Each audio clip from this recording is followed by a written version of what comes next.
It was a crisp Saturday afternoon at the Bridge and Biscotti Club, where the coffee was strong, the Biscotti were stronger, and the egos? Well, they were practically indestructible. A special pair bridge tournament had drawn players from across the county, some for the competition, some for the cinnamon pecan biscotti, and some just to prove they could still count past 13 without using their fingers. In the second round, Timmy and Andrew found themselves facing off against a formidable duo of Bartek, the self-proclaimed Biltcliff coup expert. No one knew what that meant, but it sounded dangerous. And Marjorie, who controlled the bidding like a chess master, with a crossword puzzle tucked under her elbow. Timmy and Andrew had met Bartek and Marjorie at the last annual pair bridge tournament, where Bartek had spent an inordinate amount of time explaining his Biltcliff theories to anyone who would listen, and Marjorie had quietly demolished every contract while barely looking up from her puzzles. Timmy opened with a solid 1 spade, holding 5 spades and 13 HCP. Marjorie, ever the disruptor, overcalled 2 hearts. Andrew and Bartek passed, looking like they were in deep meditation or possibly asleep. Timmy rebid 2 spades, showing extra strength. But Marjorie wasn't done. She leapt to 3 hearts, daring anyone to stop her.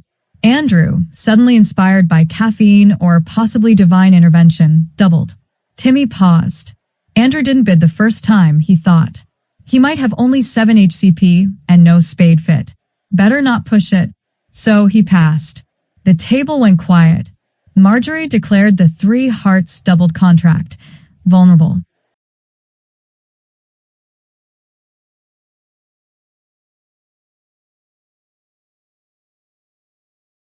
Timmy, ever the strategist, led a low club after he cashed the first trick by Club King, hoping to force Marjorie to ruff and burn her precious trump cards.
And lo and behold, trump after trump vanished into the ether. Tricks melted away like biscotti in hot tea. Contract down 3 tricks. Timmy and Andrew scored 800 points. Bartek muttered something about Biltcliff under his breath. Marjorie returned to her crossword puzzle.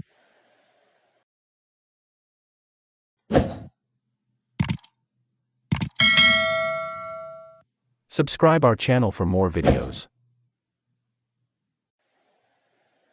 At a nearby table, the bridge styles clashed like oil and vinegar on a salad of strategy. George and Mildred's, Timmy's uncle and aunt, paired. Their opponents? Robert, the seasoned veteran, paired with Tom, the perpetually confused enthusiast who clutched his cards like a man about to revolutionize bridge or accidentally eat them. Now, here's the twist. Same cards, different bidding madness.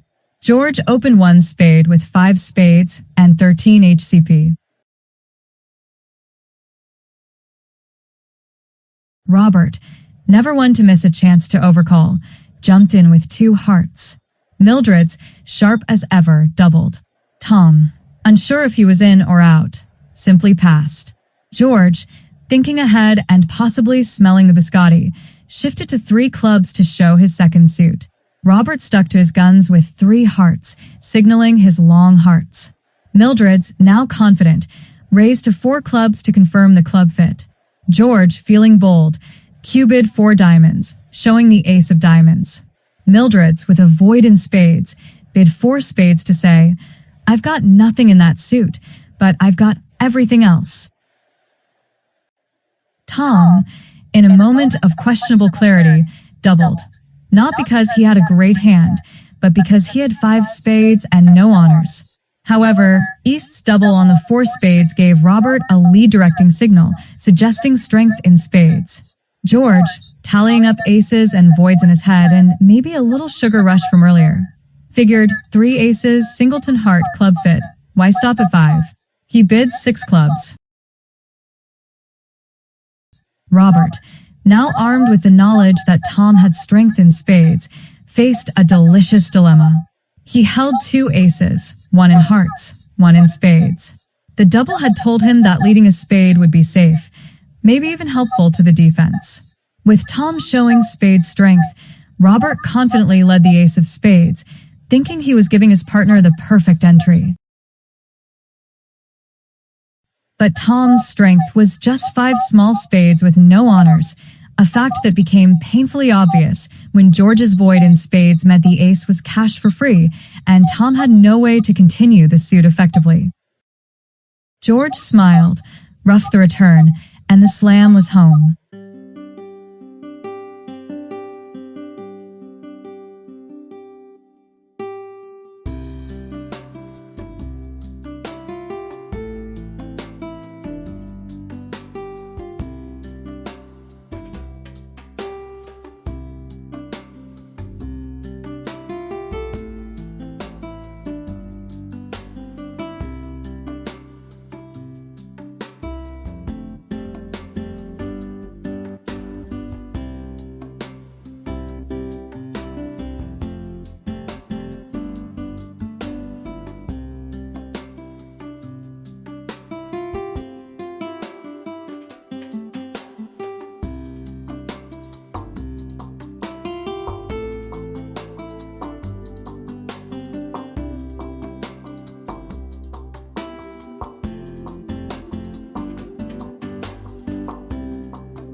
The contract was made. George and Mildred scored 920 points, including 800 for the slam bonus. Tom looked proud, convinced his double had been strategic. No one told him he'd just handed George the perfect lead on a silver platter.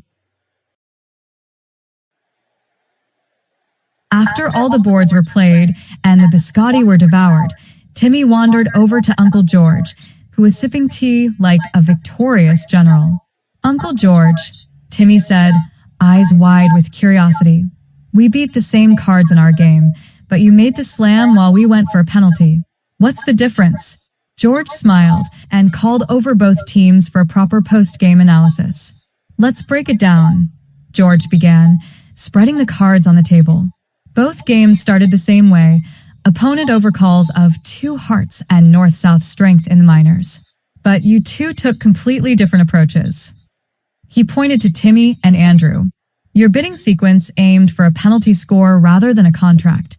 You recognized north-south as club and diamond values and east-west's overly aggressive hearts. When Andrew doubled that 3 hearts, you passed, taking advantage of their light distribution and unfavorable vulnerability. Smart play. 800 points for going down 3 tricks is nothing to sneeze at. Then he turned to his own partnership. But Mildred's and I chose the exploratory slam route. We showed both our hands' values, searched for the optimal minor suit slam, and found it. Mildred's strong clubs and my singleton heart made the slam not just possible, but profitable. That 920 points, including 800 for the slam bonus, shows the reward for cooperation and clear bidding. Robert nodded thoughtfully. The key insight here is that both approaches were valid. The opponent's 2 hearts overcall and North's spade void pushed both auctions into competitive territory. Your team saw the penalty opportunity, while George's team saw the slam potential. But here's what made the difference. George continued. North-South's strength in minors provided excellent slam potential, but only if both partners showed their hands clearly. Timmy, you played it safe with clubs to strip trumps. That's textbook defense. But Mildred's and I used Q-bids and control showing bids to paint a complete picture. Tom raised his hand tentatively. So, was my double good or bad? Everyone paused. Marjorie finally spoke up from her crossword puzzle. Tom, your double was technically correct. It showed spade strength. But it gave Robert the lead directing signal he needed. Sometimes being right technically doesn't mean you're right strategically. Andrew scratched his head. But penalty doubles work when opponents overbid light, right? Exactly. George beamed. Penalty doubles can yield huge scores when opponents are aggressive on distribution rather than high cards. But George's team showed that when you have the values and communicate properly, the reward for exploratory slam bidding can be even greater. With these distributions, George concluded, Timmy's team secured a strong plus via penalty, while George's team took the risk and reward of a minor suit slam that was very likely to succeed with careful play. This hand perfectly demonstrates the power of good hand evaluation, competitive judgment, and effective use of takeout doubles and Q-bids. Mildred's added, the beauty of bridge is that both approaches can be right. Sometimes you win by stopping the opponents, sometimes by making your own game. Tom nodded enthusiastically. So, next time I should double something? Robert patted him on the shoulder. Next time, just make sure you actually have something to double. And with that, the club erupted in laughter. The Biscotti disappeared faster than a good contract at a beginner's table, and the Bridge and Biscotti Club lived up to its name once again. Moral of the story? Whether you're doubling for penalties or bidding to slams, the key is knowing your hand, trusting your partner, and remembering that sometimes the best strategy is just eating more biscotti and trying again next week.